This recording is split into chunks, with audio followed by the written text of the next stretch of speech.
सोलापूर लोकसभा मतदारसंघातील प्रमुख समस्यांकडे लक्ष वेधणारा लोकप्रधान न्यूज चॅनलचा विशेष कार्यक्रम बोला रे बिंदास, प्रश्न आमचे उत्तर तुमचे।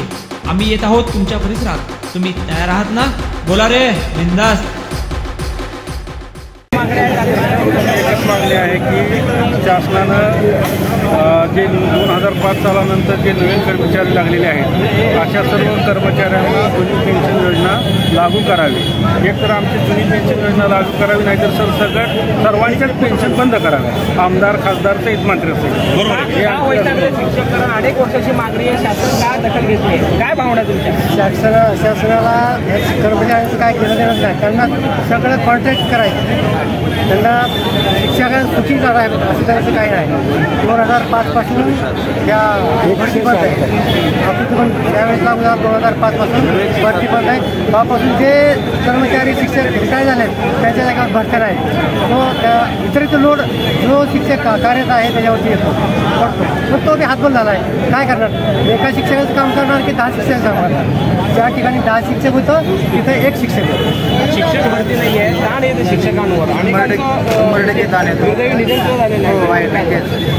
या ठिकाणी 2005 नंतरची शासन भरती ती बंद झाली, 2005 नंतरच्या लोकांना पेन्शन बंद आहे आणि त्यामुळं त्या ठिकाणी अशा काही घटना घडतात। कर्मचारी वर्ग कमी असल्या कारणानं ताण येतो, तुम्ही म्हणता त्या मताशी आम्ही सगळे सहमत आहोत आणि म्हणून या शासनाच्या दरबारी आजचा जो मोर्चा आहे त्या मागण्या त्या पूर्ण व्हाव्यात, कुठेतरी जुनी पेन्शन योजना लागू व्हावी आणि कर्मचाऱ्यांच्या मागण्यांना योग्य न्याय द्यावा, हीच आमची शासनाला एक विनंती आहे। जुनी पेन्शन असेल, टप्पा अनुदान असेल किंवा वेतनाचा प्रश्न असेल किंवा शिक्षक भरती कर्मचारी काय मागणी?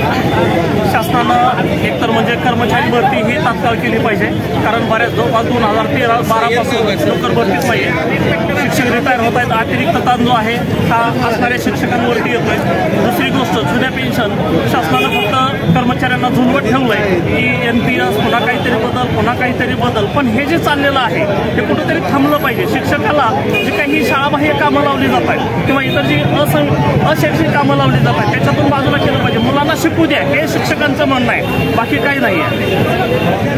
काय करतात हे आम्ही शासनाचा निषेध म्हणून पिठलं भाकर खातोय, कारण आज आम्ही जवळजवळ 20-25 वर्ष झालं काम करतो।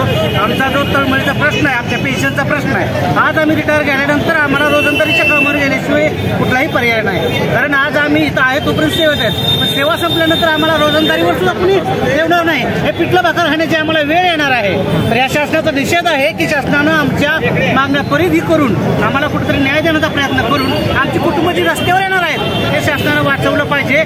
आम्ही आज या शिक्षणासारख्या पवित्र क्षेत्रात काम करतो आणि यासारख्या पवित्र क्षेत्रात काम करत असताना आम्हाला आमचा न्याय, आम्ही जर सुखी असू, आमचा जर आमचं पोट भरलेलं असेल तर आम्ही मुलाला तळमळीनं शिकवतो, तर आम्हाला या गोष्टीत शासनाकडून न्याय हवा आहे। खरं म्हणजे तर शिक्षक हे राष्ट्र उभारणी महत्वाचं योगदान, तर तो शिक्षक आज टप्पा अनुदान असेल किंवा इतर जे भरती असेल त्यासाठी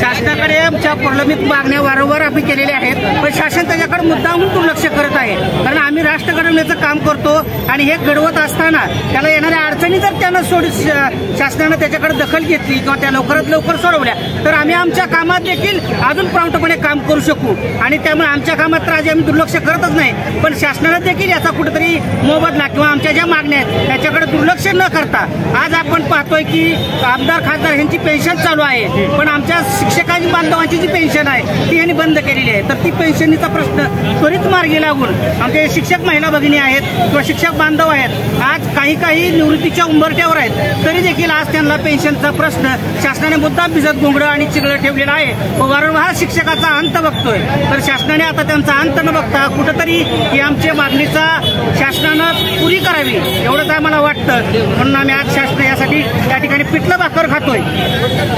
फार गंभीर अवस्थेत तुम्ही बघताय, काय आजची मागणी काय? 2005 पर्यंत शिक्षक आहेत म्हणजे यांना जुनी पेन्शन योजना तात्काळ लागू करण्यात यावी, याच्यासाठी मी गंभीर अवस्थेत पाहत आहे। ही परिस्थिती अशी आली समोर, आता तुम्ही पाहिलं आहे श्री गोरख जाधव यांनी ही सर्व व्यथा मांडलेली आहे, ही व्यथा 22 तालुक्याच्या वतीने संपूर्ण महाराष्ट्रात जी व्यथा आहे असं या ठिकाणी मी जाहीर सांगतो।